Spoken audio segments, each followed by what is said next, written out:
একটি অপতথ্য বা তথ্যের বিকৃতি গোটা দেশকে অস্থির করে ফেলতে পারে দর্শক। মানুষে মানুষে তৈরি করতে পারে বিভেদ। সেই বিভেদ তো কখনোই কাম্য নয়। তাই জাতীয় স্বার্থে প্রতিটি অপতথ্যের বিপরীতে প্রয়োজন সঠিক তথ্য তুলে ধরা, এবং সেই কাজটি করতে এসেছি। আপনাদের সঙ্গে আছে আমি রাকিব হাসান।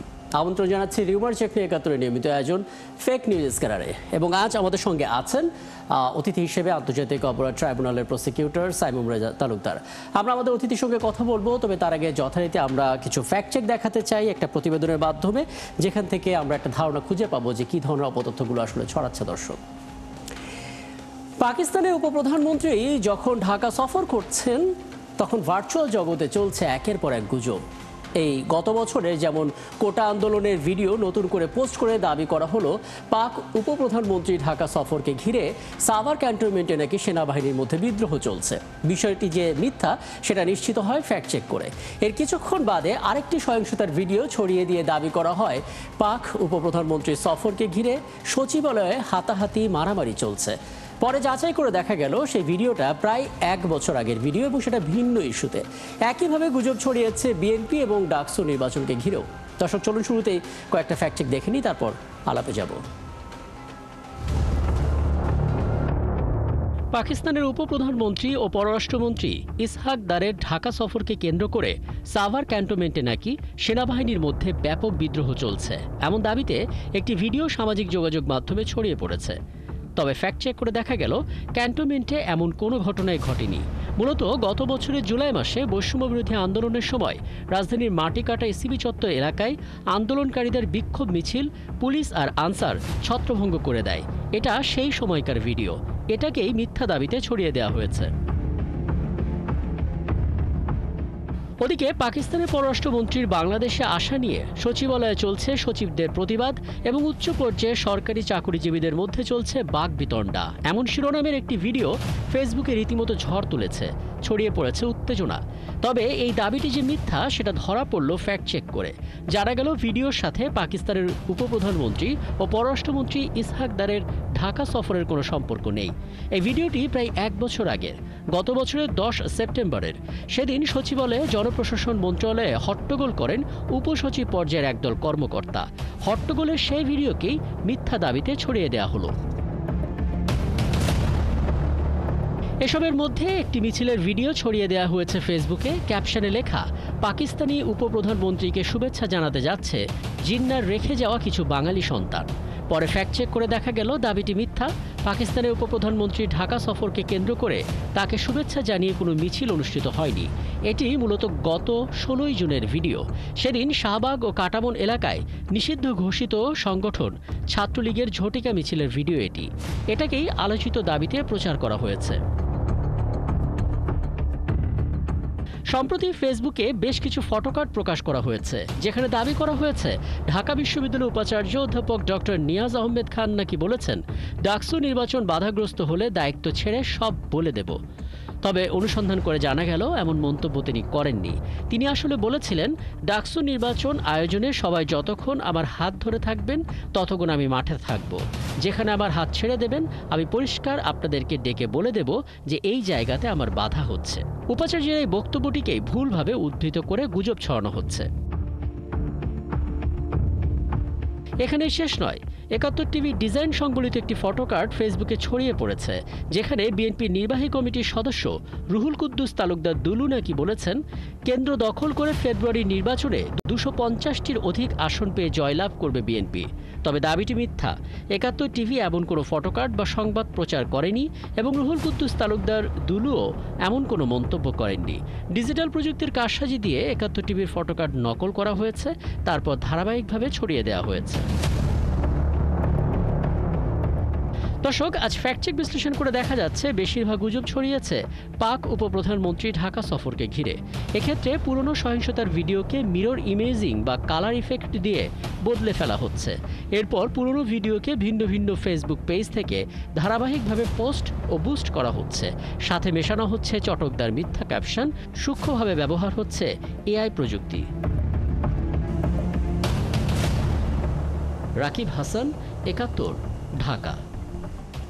আমরা একটা পরিষ্কার ধারণা পেয়ে গেলাম যে কি ধরনের অপতথ্যগুলো ছড়িয়েছে এবং আমরা দেখতে পাচ্ছি যে 2 দিনে যে ঢাকা সফর করতে এসেছিলেন পাক উপপ্রধানমন্ত্রী, মূলত তাকে ঘিরে আসলে নানামুখী গুজব নানা প্ল্যাটফর্ম থেকে এসেছে এবং এর পাশাপাশি যথারীতি ডাকসু নির্বাচন নিয়ে তোড়জোড় চলছে। সেই অপতথ্যগুলো আমরা দেখতে পাচ্ছি এবং বিএনপিকে টার্গেট করে যে অপতথ্যগুলো নিয়মিত আমাদের চোখে পড়ে সেটা তো আছেই। আগে জানিয়েছে আমাদের সঙ্গে আছেন আন্তর্জাতিক অপরাধ ট্রাইব্যুনালের প্রসিকিউটর সাইমুম রেজা তালুকদার। আমরা আবারও আলাপ করতে চাই। জনাব সাইমুম রেজা তালুকদার, আপনাকে আমন্ত্রণ জানাচ্ছি, ধন্যবাদ জানাচ্ছি আপনি আমাদেরকে সময়টা দিচ্ছেন। একটা বিষয় অনেকে আমাদের কাছে জানতে চান, মানে এত যখন গুজব বা অপতথ্যগুলো প্রতিদিন আমরা দেখছি, সামান্য কিছু হয়তো আমরা ফ্যাক্ট চেক করতে পাচ্ছি, কারণ অপতথ্যগুলো এত বাড়ছে, তার বিপরীতে ফ্যাক্ট চেক নিঃসন্দেহে অনেক কমই হচ্ছে। প্রয়োজন সবার কাছে তুলে ধরা, কিন্তু অনেকে জানতে চান আমাদের তো সাইবার নিরাপত্তা আইন বলে একটা আইন রয়েছে, সেটা আসলে কোন পর্যায়ে আমরা আসলে প্রয়োগ করতে পারছি কিনা বা প্রয়োগ করে আসলে এই পরিস্থিতি সামাল দেওয়া যাবে কিনা, কি বলবেন? ধন্যবাদ আপনাকে। আর একটি গুরুত্বপূর্ণ প্রশ্ন করেছেন। আপনি যদি এখন সাইবার নিরাপত্তা অধ্যাদেশ, যেটা 2025 সালে প্রণয়ন হয়েছে, আগে যে সাইবার নিরাপত্তা আইনকে রহিত করে, সেটাতে আসলে সরাসরি এই আপনার গুজব অপতথ্য এগুলোর বিষয়ে সরাসরি সেভাবে বলা নেই। যেগুলো আছে, যেমন ধরেন 26 ধারা যদি আপনি দেখেন, যে ধরুন কেউ বিদ্বেষমূলক অথবা ধরেন ধর্মীয় বিদ্বেষপ্রসূত অথবা ঘৃণামূলক কোনো বক্তব্য যদি দেয়, তাহলে সেটা ক্ষেত্রে আছে। কিন্তু আপনি যে সমস্যাগুলোর কথা বললেন, যে ধরুন বিদেশি কেউ সফররত আছেন অথবা রাষ্ট্রের কোনো বিষয়ে আপনার মিথ্যা তথ্য ছড়াচ্ছে, সেটা যেমন সাইবার সুরক্ষা অধ্যাদেশে সরাসরি নেই, অন্যান্য যে আইন যেমন তথ্য যোগাযোগ প্রযুক্তি আইন 2006 সেখানেও আসলে সেভাবে নেই। আপনি যদি আমাদের দণ্ডবিধি দেখেন, দণ্ডবিধিটা আসলে যখন প্রণয়ন করা হয়েছিল 1860 সালে, ওই সময় ইন্টারনেট বলে অথবা সাইবার স্পেস বলে কিছু ছিল না। তারপর সেখানে মানহানি কিছু কথাবার্তা বলা আছে, কিন্তু শুধু মানহানি বিষয়টা দিয়ে অথবা মিথ্যা তথ্য বিষয়টা সরাসরি না থাকার কারণে আমরা আইনগুলোকে সঠিকভাবে প্রয়োগ করতে পারবো না। যদিও পেনাল কোডে একটা বিষয় আছে যে ধরেন নির্বাচনকে কেন্দ্র করে কেউ যদি কোনো মিথ্যা তথ্য দেয় এবং সেটার কারণে যদি সরকারি কোনো দায়িত্বে বাধা প্রদান হয়, তখন একটি শাস্তির বিধান আছে। মোদ্দা কথা আমি বলতে চাই যে বাংলাদেশের কোনো আইনে আসলে সরাসরি এই মিথ্যা তথ্য, অপতথ্য অথবা ভুল তথ্য সেগুলোকে রোধ করার জন্য, বিশেষত মিডিয়া হাউসগুলিকে, অনলাইন মিডিয়াগুলিকে থামানোর জন্য সেই ধরনের কোনো আইন এখন বলবৎ নেই। একদম স্পষ্ট করে বললেন।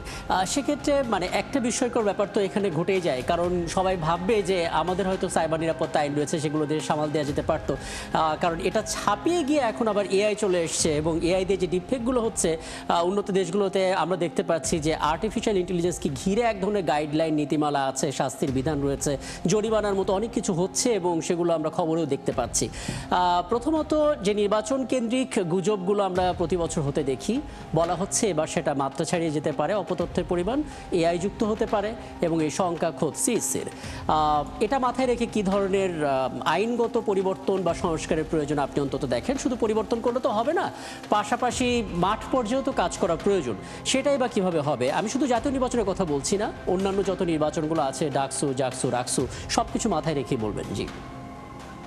জি, আপনারা হয়তো ইতিমধ্যে দেখেছেন যে আপনার কিছু কিছু AI content, specially video content, বিভিন্ন রাজনৈতিক দলকে টার্গেট করে বানানো হয়েছে এবং সেখানে কিন্তু সেই দলগুলোর ভাবমূর্তিকে ক্ষুণ্ণ করা হচ্ছে, নানা ধরনের অপতথ্য, মিথ্যা তথ্য ছড়ানো হচ্ছে। এবং দেখেন, এই এআই ভিত্তিক কন্টেন্ট কিন্তু নির্বাচনের আগে এবং সামনের দিকে বিভিন্ন জাতীয় বিভিন্ন ঘটনায় কিন্তু প্রচুর তৈরি করা হবে এবং এটা ছড়িয়ে দেওয়া হবে এবং সকল পক্ষে কিন্তু সেই কন্টেন্টগুলো তৈরি করবে। ধরুন মানে কোনো এক পক্ষ ব্যাপারটা ওরকম না, স্বাধীনতা বিরোধী শক্তিও যেমন এই ধরনের কন্টেন্ট তৈরি করতে পারে, আবার কোনো রাজনৈতিক দল, কোনো গোষ্ঠীর সংগঠনও এই ধরনের কন্টেন্ট তৈরি করতে পারে। এখন আমাদের কি করণীয়? আপনারা ইতিমধ্যে দেখেছেন যে এই অন্তর্বর্তী সরকার বেশ কিছু অধ্যাদেশ জারি করেছে। তো আমাদের ইতিমধ্যে কিন্তু বেশ কিছু খসড়া আছে মন্ত্রণালয়গুলির কাছে, যেমন ধরেন ওটিটি কন্টেন্ট কিভাবে নিয়ন্ত্রণ করা হবে সেটার একটা নীতিমালা আছে। তারপরে প্রাইভেসি প্রোটেকশন একটা আইন, হ্যাঁ, সেটার একটা ড্রাফট মন্ত্রণালয়ের কাছে আছে। তারপরে ধরুন অনলাইন মিডিয়া কি ধরনের আপনার কিভাবে পরিচালিত হবে, সেটার ফ্রিডম অফ এক্সপ্রেশন এবং মিডিয়া ফ্রিডমকে অক্ষুণ্ণ রেখে, সেটাকে ক্ষতিগ্রস্ত না করে আপনার অনলাইন মিডিয়াগুলো কি ধরনের গাইডলাইন, নীতিমালা আপনার মেনে চলবে, সেগুলো মনে করি যে খুব দ্রুতই অধ্যাদেশ আকারে আসা উচিত। কেন এই কথা বলছি? যে যদিও অনলাইন স্পেসের প্ল্যাটফর্মগুলি আসলে অন্য দেশে, ধরুন মেটা, ইউটিউব, গুগল এরা কিন্তু বাংলাদেশের কোম্পানি না, এটা অন্য দেশের কোম্পানি এবং তারা ওই দেশের আইন মেনে চলে। কিন্তু তাই বলে আমাদের দেশে নিজস্ব আইন থাকবে না। আমাদের মিডিয়া হাউসগুলো বলেন, আমাদের যারা অনলাইন কন্টেন্ট ক্রিয়েটর বলেন, অথবা বিভিন্ন ব্যক্তি যখন অনলাইনে কোনো কন্টেন্ট তারা শেয়ার করবে, হয় আপলোড করবে অথবা নিজে রিসিভ করবে, এক ধরনের গাইডলাইন থাকাটা বাঞ্ছনীয়। তো আমি মনে করি অধ্যাদেশ যত দ্রুত আসে তত ভালো হয়, স্পেশালি নির্বাচনের আগে যেন এগুলো চলে আসে। কিন্তু সেটার নজরদারিটা আসলে কিভাবে হবে? মানে আমরা আমরা প্রায় দেখি যে আইন আছে, খুব ভালো আইন আছে, যেমন সড়কের নিরাপত্তার ক্ষেত্রে আমরা বিভিন্ন আইনের কথা জানি, চমৎকার সব আইন, কিন্তু মাঠে আমরা কার্যকর খুব একটা হতে দেখি না, যে কোনো সুফলটাও পাই না। আইনের সংস্কার করলাম আমরা মাথায় রেখে সব কিছু, কিন্তু আসলে দিন শেষে এটা কাজ হচ্ছে না। কি বলবেন আসলে? আমি একটা কথা বলবো, যদিও আমি আইনের লোক, কিন্তু আমি মনে করি যে law is the least effective method to deal with any social phenomena. যে কোনো সোশ্যাল ক্রাইসিস বলেন, রাজনৈতিক অর্থনৈতিক ক্রাইসিস বলেন, ল হচ্ছে সবচেয়ে দুর্বল টুল সেটাকে ডিল করার জন্য। তাহলে আমার কি লাগবে?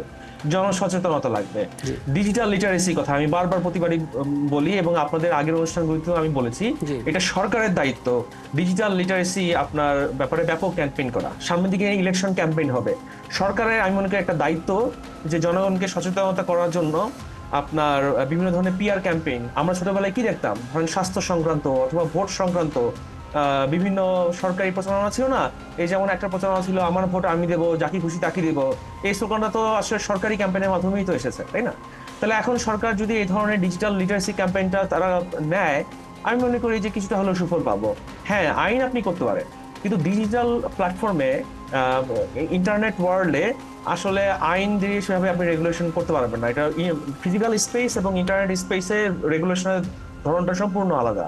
তো এখানে দিন শেষে জনগণের লিটারেসি এবং পার্টিকুলারলি ডিজিটাল লিটারেসি আমরা যে সমস্ত সামাজিক সচেতনতামূলক স্লোগানগুলো নানা প্ল্যাটফর্মে প্রচারণা আকারে দেখতে পেতাম, সেই দিকে মনোযোগটা দেওয়ার কথা আপনি বলছেন। অনেক ধন্যবাদ। সামনের আয়োজনে নিশ্চয়ই আবারও কথা হবে আপনার সঙ্গে। ছিলেন আমাদের সঙ্গে আন্তর্জাতিক অপরাধ ট্রাইব্যুনালের প্রসিকিউটর সাইমুম রাজা তালুকদার, এবং আমরা আসলে যে অপতথ্যগুলো ছড়াতে দেখেছি গেল 24 ঘন্টায়, সেগুলোর পথ বন্ধ করার জন্য আসলে কী ধরনের টেকসই পদক্ষেপ নেওয়া উচিত একটা ধারণা খুঁজে পেলাম। এবং দর্শক, আপনারা এতক্ষণ ছিলেন ফ্যাক্ট চেক নিয়ে একাত্তরের নিয়মিত আয়োজন ফেক নিউজ স্ক্যানারে। প্রতিদিন আমরা রিউমার দূর করতে হাজির হব ঠিক একই সময়ে একইভাবে, এবং আপনারা যুক্ত হতে পারেন। যে কোনো খবর যদি আপনাকে সংশয়ে ফেলে তার একটি স্ক্রিনশট আমাদেরকে মেল করতে পারেন। মেলাটি দেখতে পাচ্ছেন fns.71tvgmail.com, অথবা ফেসবুকে যুক্ত হতে পারেন www.facebook/scanner এই ঠিকানায়। আমরা সেই তথ্যের ফ্যাক্ট চেক করে আপনাদের জানাবো। মনে রাখবেন দর্শক, চটকদার শিরোনাম দেখলে ক্লিক করবেন না। বিশ্বাস আর প্রতিক্রিয়া জানানোর আগে অবশ্যই ফ্যাক্ট চেক করুন। থাকুন একাত্তরের সাথেই।